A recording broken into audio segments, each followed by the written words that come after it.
গুণহীন ব্যক্তি তার উচ্চ বংশে জন্মগ্রহণ সার্থকতা নেই।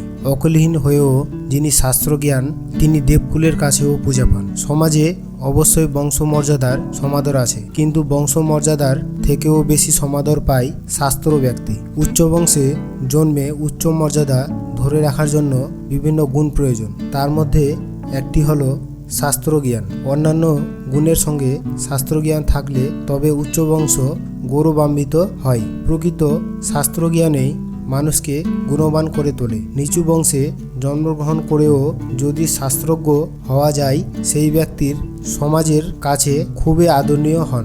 শাস্ত্রজ্ঞানেই তাকে সমাজে উচ্চ স্থান দেয়।